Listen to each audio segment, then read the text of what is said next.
Hey, everybody, and welcome back to All Things Pink, where we discuss everything women over 40. And today, the question is, can you reinvent yourself over 40?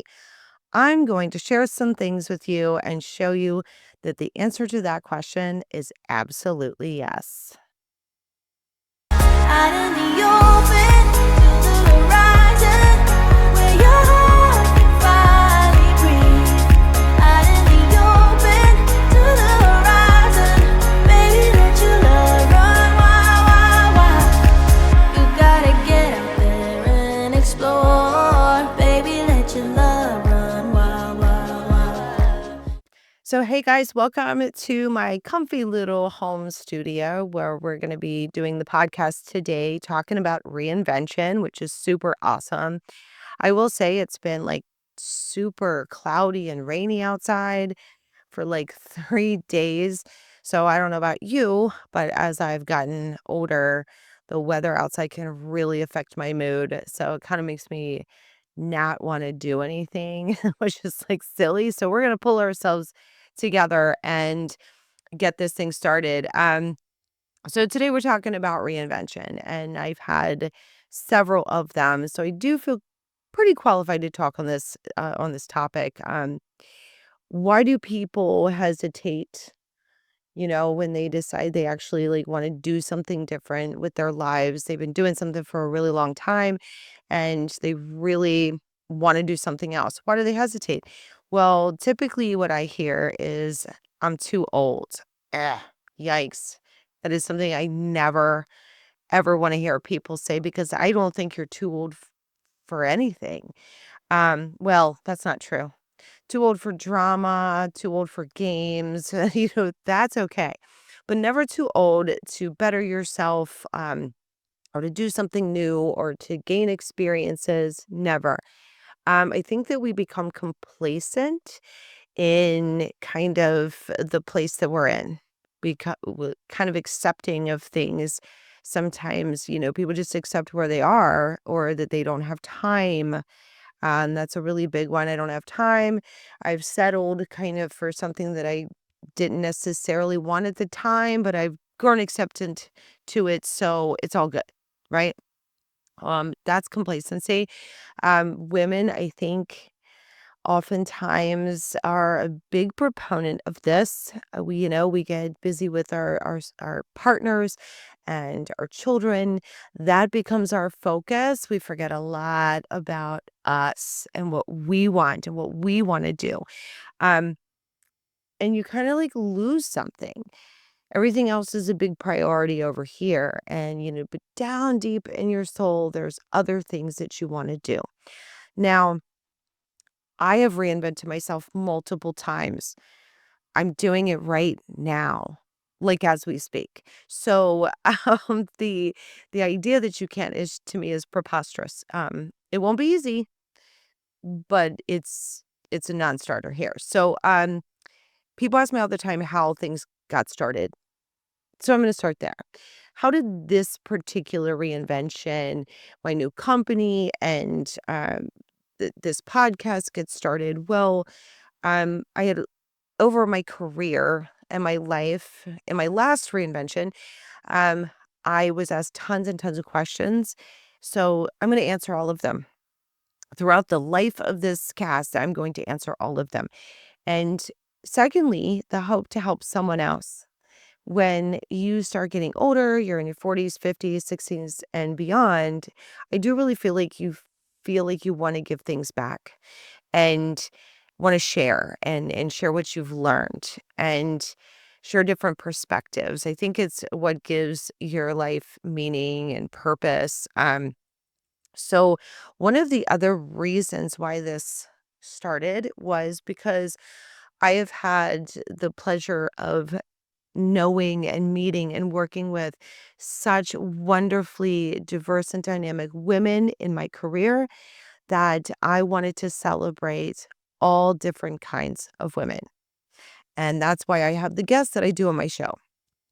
And lastly, and I think most importantly, this shit is fun.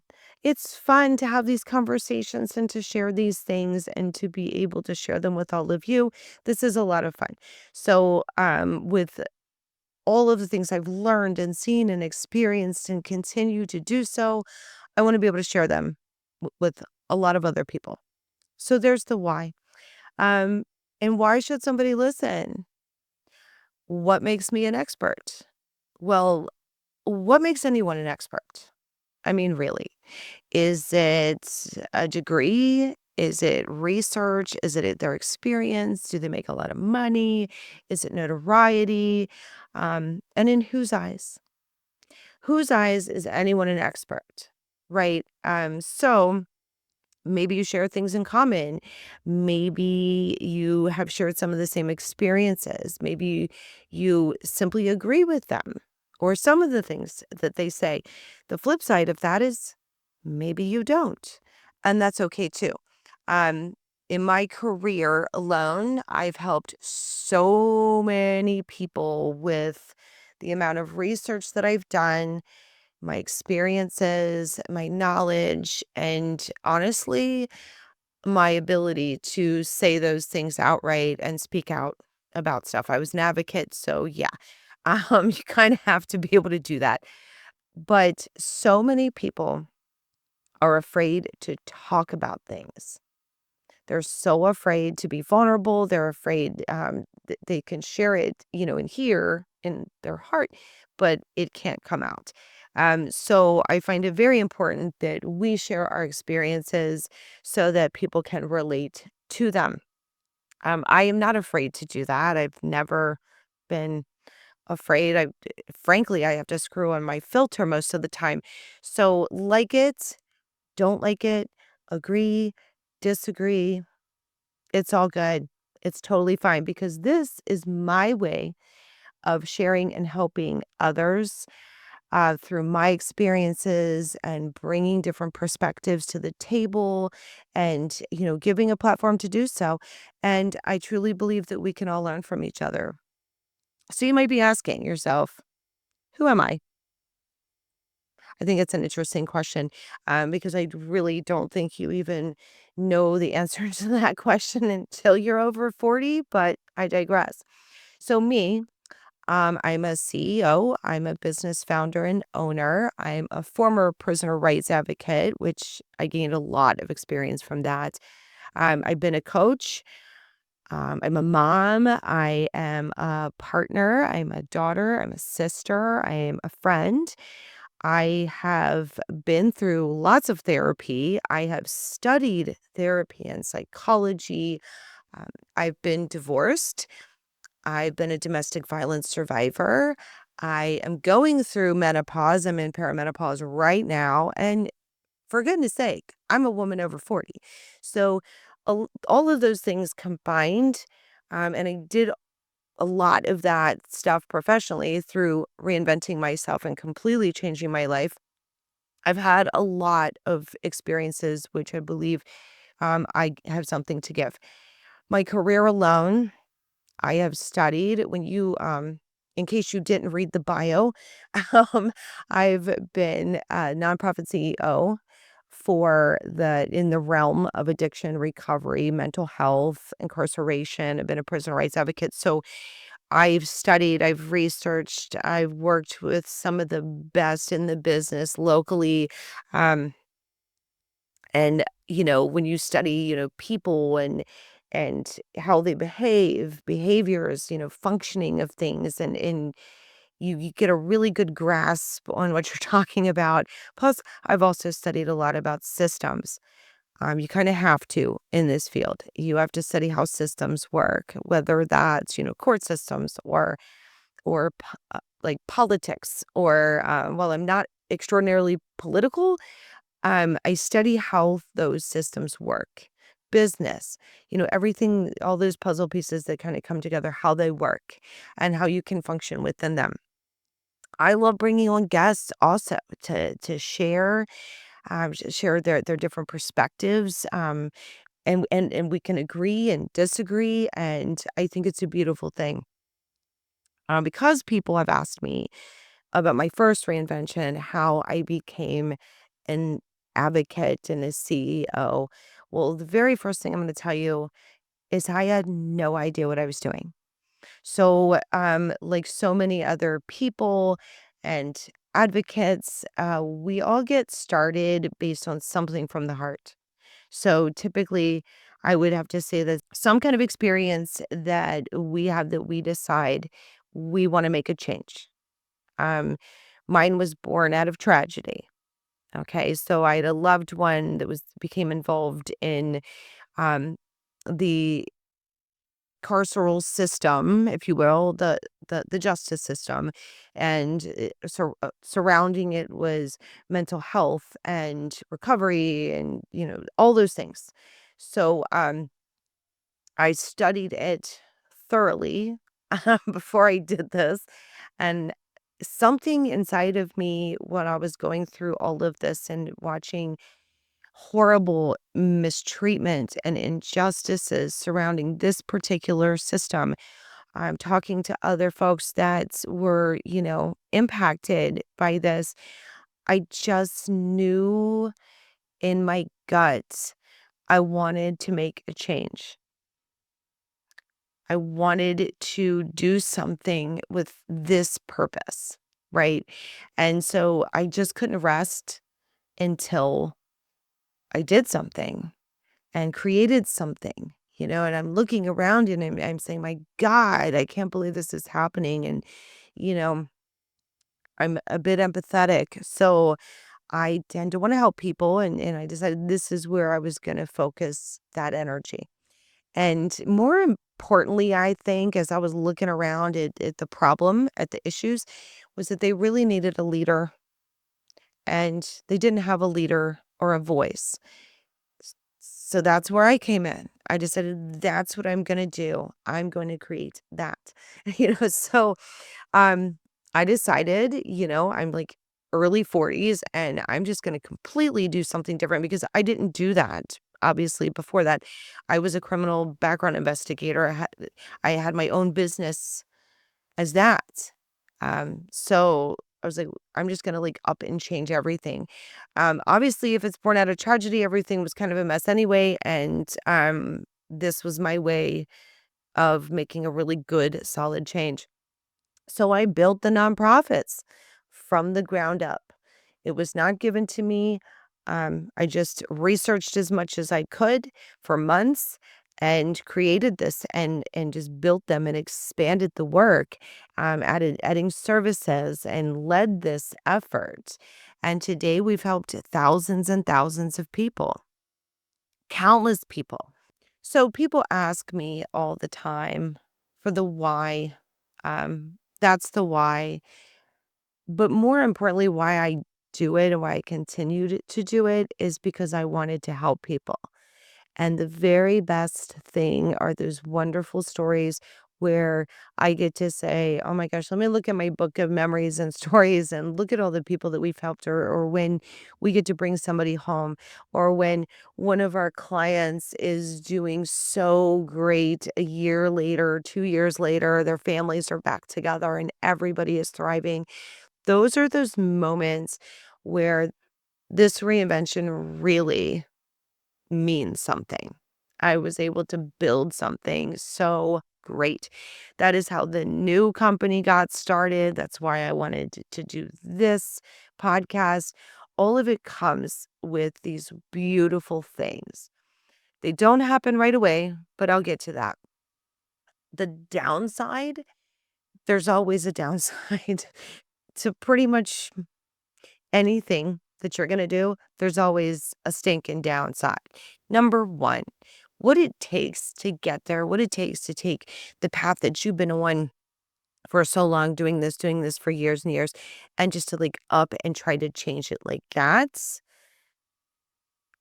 not possible. It's going to take some time to change it. But to do that and to just kind of like flip that script, what it takes to do that is very challenging. For me, dealing with societal pressures and judgment was the absolute worst. Now, granted, your reinvention may not be even close to like what mine was. I decided to go into a field of work with a very unpopular population. That's just the truth. I love them. I do. And I would not change that at all. But it's brave. It's brave to say the least. It is very true, though.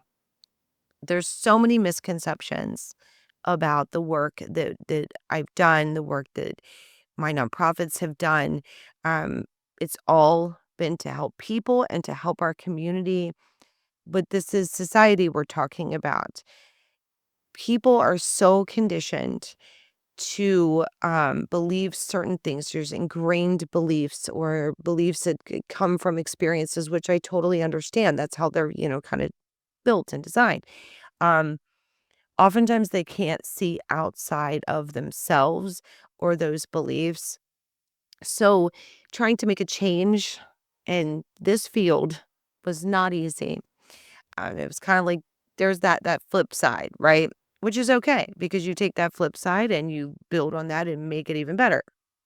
So my advice about what it takes to really push into a reinvention and whatever that is. When I coached or when I coach, when I led, as a business owner, as an advocate, like all of these things applied. So whether you want to reinvent yourself and start a new career or start a new business or a nonprofit or just organize something in your community or anything, these kind of all apply, right?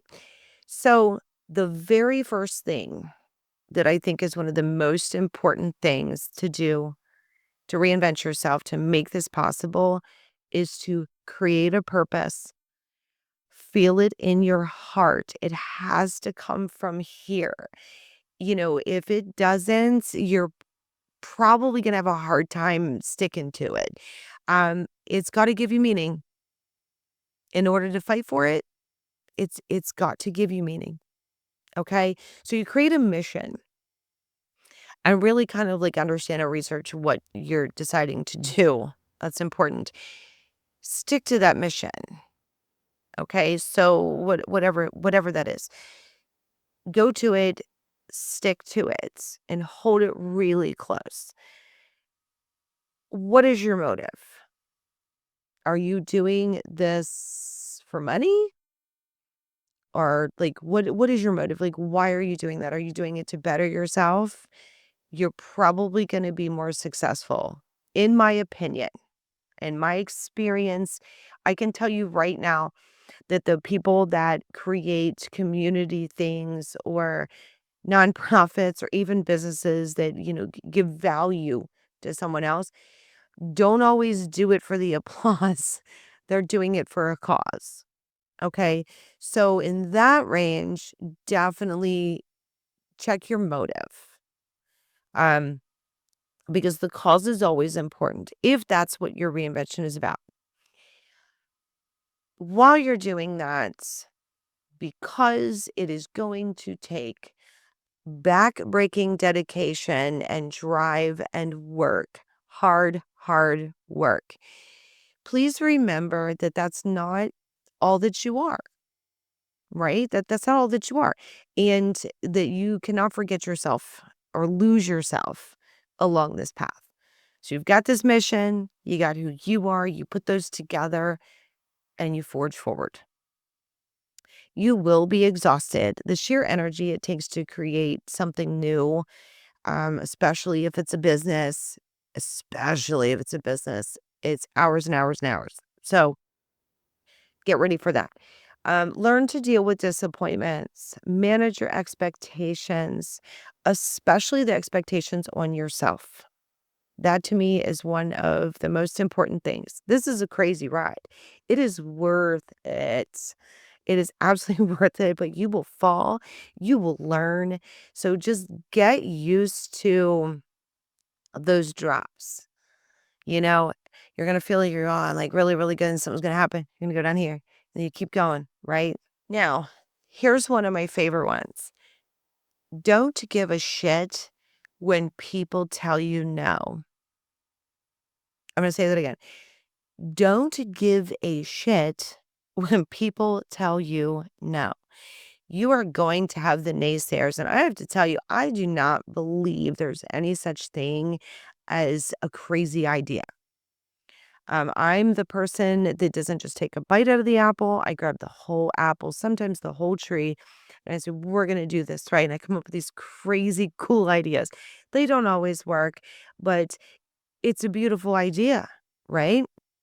And the work that takes to get to it, yeah, you got to, keep pushing and the work that goes into it to make your idea like turn that into like fruition, right? However, you know, I don't think the ideas are crazy. You're thinking, you're looking outside the box, you're creating something. And I would not allow people to shit on my dream. I have been told in my career a million times, you will never do that. You can't do that. Why is she doing that? I hear it all the time. This whole "you can't" thing, ugh, it doesn't exist in my book. Always use it as fuel. All the naysayers that anyone says that you can't do something, turn it around. Yeah, it might hurt, especially if these people are close to you, which I've had that happen. I've had people completely crap on my ideas. So what? Literally, so what? Because you take that and you use it to inspire you to push harder. There is no I can't. You will try, and sometimes you will fail at certain things, but that's okay. That's not an I can't, right? So fear does exist in this, because the struggle to become successful in whatever way you want, because it's not right there. There is no instant gratification, which we'll talk about, but fear does exist. But again, you take that fear, you use it as fuel, and that's how you reinvent. That's how you create something new. It's not going to be like that. There is no such thing as instant gratification. I know everybody wants it. People ask me all the time, I get this or comments, you know, um, that how far I've come, all the things that I've built and all the things I've done. And I said, but it didn't come to me like that. I worked really, really hard for it. And I continue to. And that's what's important. And that journey, the journey within the work and in the struggle is so amazing. Read things, research things, listen to things, constantly evolve in your field, in yourself, right? Get really good mentors to surround yourself with and learn, right? Learn. If you surround yourself with really super strong people, and I will probably say this to you a million times, it's one of the most important things. People that inspire you, okay? People that are smarter than you, people that have information, people that have what like where you want to be. Not have what you want, but people that are where you want to be. You can learn from them. I read books all the time and articles and watch podcasts and I do all of that all the time. And I'm picking up on things and I'm learning. I'm constantly learning and evolving. That to me is super huge advice. That's why reinvention is important. We evolve as people. Who I was 25 years ago is obviously not who I am now. So why not reinvent? Why not? You know, don't forget why you wanted to do this and that it's completely and totally okay to do it. I applaud you if you're on a journey to reinvent yourself. As long as you are prepared for it and you really dig deep and go for it. The applause is yours. So thank you guys so much for joining me today to share a little bit of my story. I really hope it helps inspire someone out there who might be struggling with the decision to try something new or to build something new.